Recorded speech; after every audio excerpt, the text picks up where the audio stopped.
In most southeastern states, big game hunting consists of white-tailed deer, eastern wild turkey, black bear, and feral hog. Each one of these big game animals are challenging and exciting to hunt. The successful harvest of one is a proud accomplishment. But hunting any of those is nothing compared to the newest big game animal. For some of the most thrilling and even dangerous hunting, try pursuing a 10-foot reptile with a toothy grin in the dark.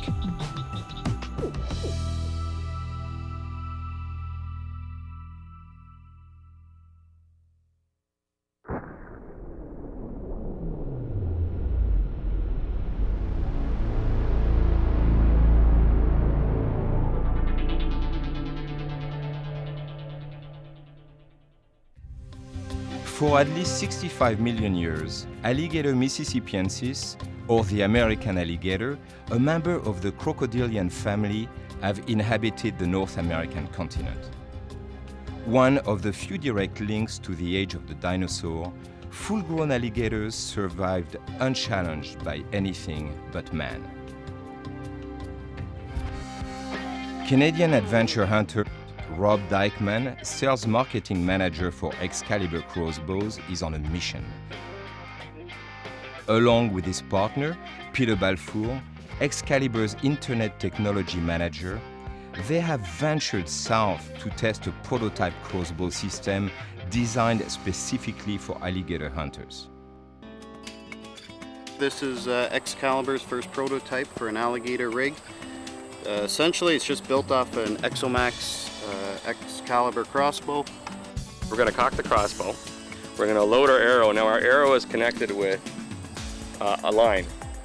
This was a, what was 100 test line? 600 test line.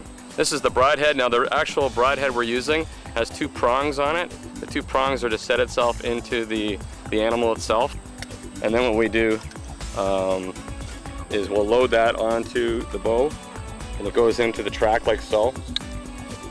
It's the first time that Excalibur, the staff, has gone after alligators. Foot in the stirrup. New wonderful world for all of us. Since it is illegal to hunt alligators with rifles or shotguns in most locations, companies like Excalibur are planning to meet a new demand for a growing sport. It's all about the consumer demand. Exactly. If it's worth putting into production, then we can justify making it. Well, if we get enough demand for it, we'll definitely build it. We did in Birmingham have a lot of people interested in bow fishing. A lot of people in the southern states go and shoot carp with bows. This could be used for the same thing, and there's a lot of interest in that, so I wouldn't be surprised if we come up with this. Technically, this arrow should fly pretty flat from about 1 to 10 yards. Anything after 10 yards, we're going to see a lot of drop on it. When it hits, that little piece of tape will pop off, and the buoy will go. So right now, the gator takes it. Pops that, and away he goes. Boom.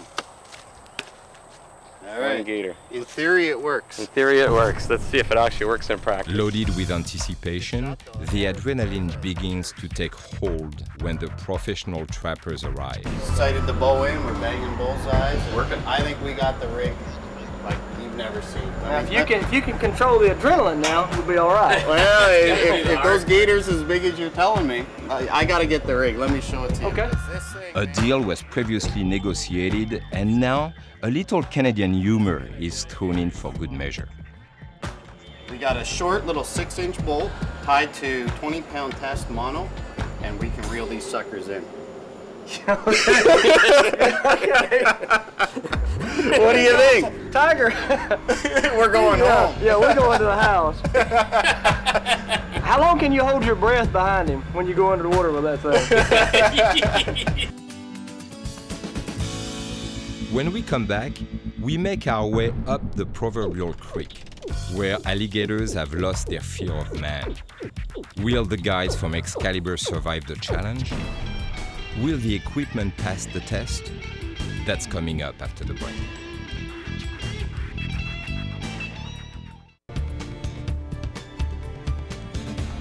We return to Stalking the Hunter.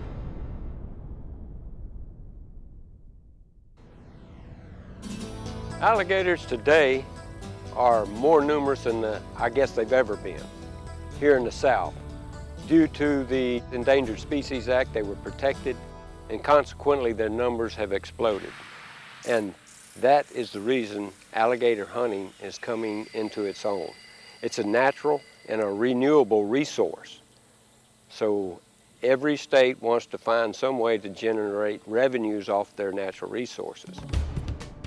What was 50 years ago an alarming decline in alligator populations is now in reverse. Conservation programs have been extremely successful.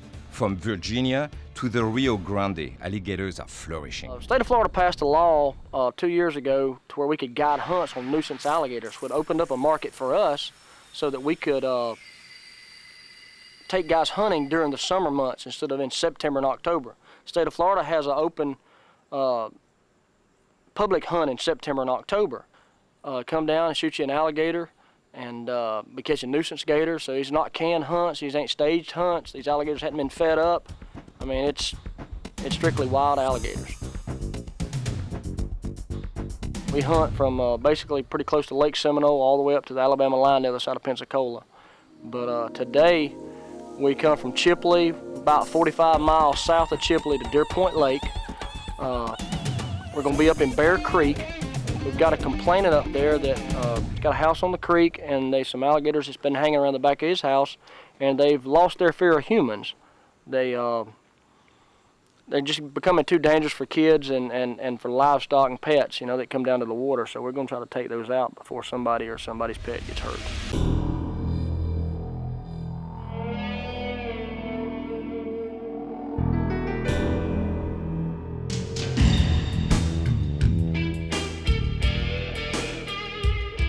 If you had to imagine what it would look like if you went alligator hunting and where it would be, this is what it would look like. It looks exactly like I would imagine, so I'm pretty pumped. I'm pretty excited.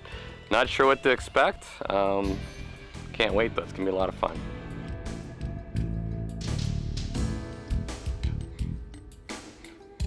You look out here and we see a bunch of trees and swamp, and it's nothing like we see back in Canada.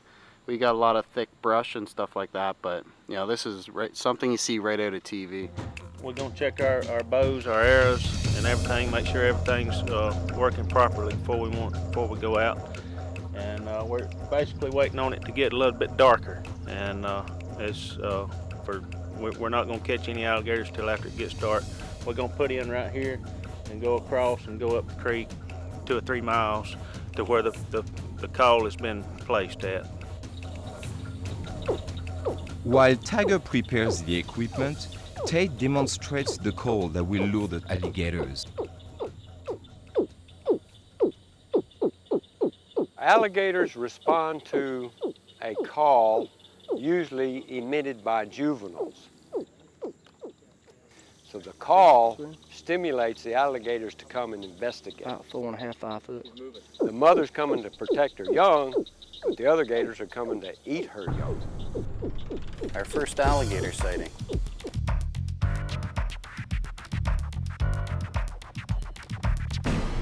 We're going gator hunting. Tate did some modifications on our rig, helped us out. Tips from the pros, and Some good ideas. we're gonna see what the Excalibur can do.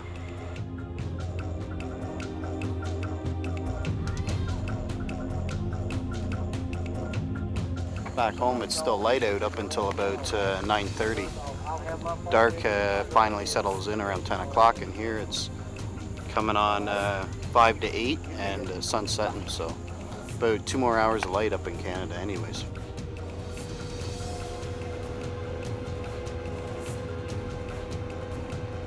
I always look forward to a hunt and the excitement. It never gets dull when you go on an alligator hunt.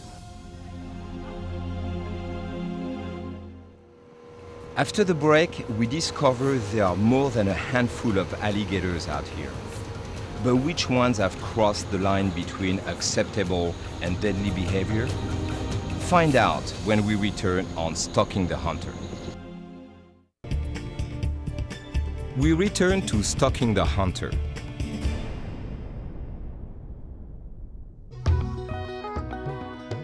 Should be a good night for gator hunting. humid, hot, and it looks like we're gonna have a full moon here, so visibility should be pretty good.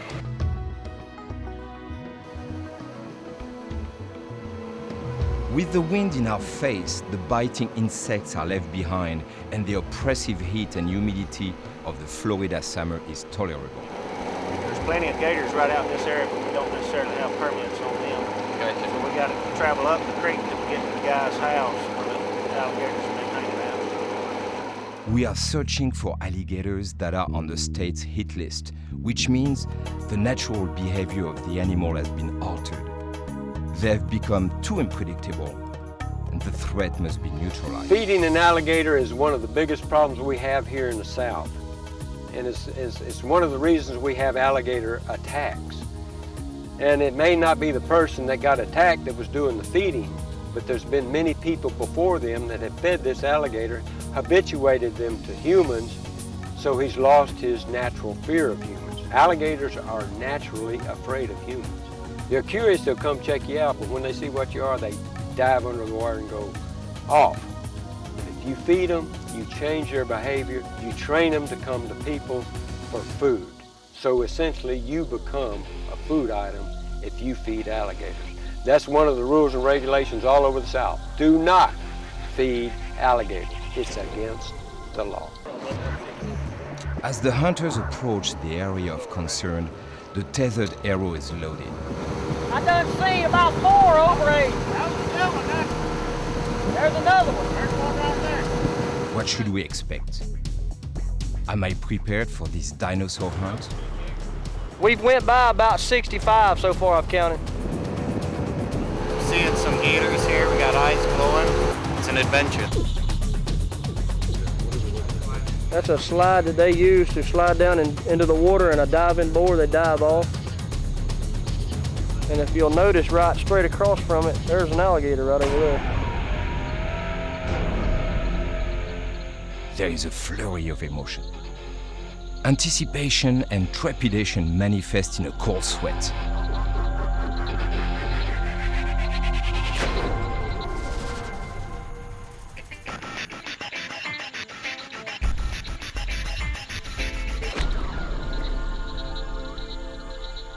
He come up, he didn't really offer a good shot. He was sitting just like that. He had to shoot him right through the top jaw. And he really wasn't as big as we thought he was to start with. So Tate decided to pass on that one. That ain't the one we was looking for. Quickly, the hunters trade position as the trappers move methodically when a pair of large eyes is spotted. Alligators have what you call dermal plates. The skull is solid bone, and then right after the skull stops, these dermal plates start. What they really are is bone that grows under the scales within the skin, and it's down the entire length of this alligator's body on the top surface, the dorsal surface of the gator. It's his ultimate protection. And a lot of times that's why it takes a good hunter or skilled hunter to catch a gator, because you can shoot an alligator with a bow or a gun even, and if you hit a dermal plate, it's going to deflect whatever it is you're shooting at them with. They've found one of the problem alligators. They know because it's not disturbed by their presence.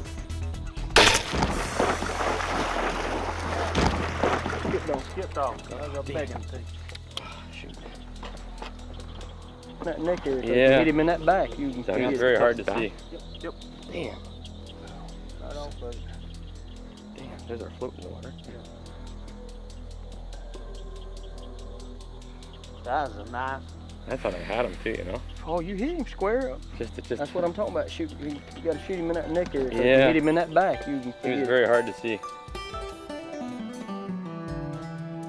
When we return, the hunter and hunted come face to face. Will the equipment stand up to the challenge, or will the alligators win this game?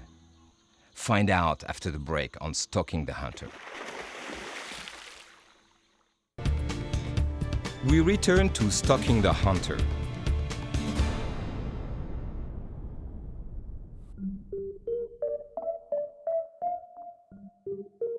The setting is surreal. The hunters appear on the scene like aliens from a distant planet. Men in darkness, in the swamp, wielding a primitive weapon built with space-age technology.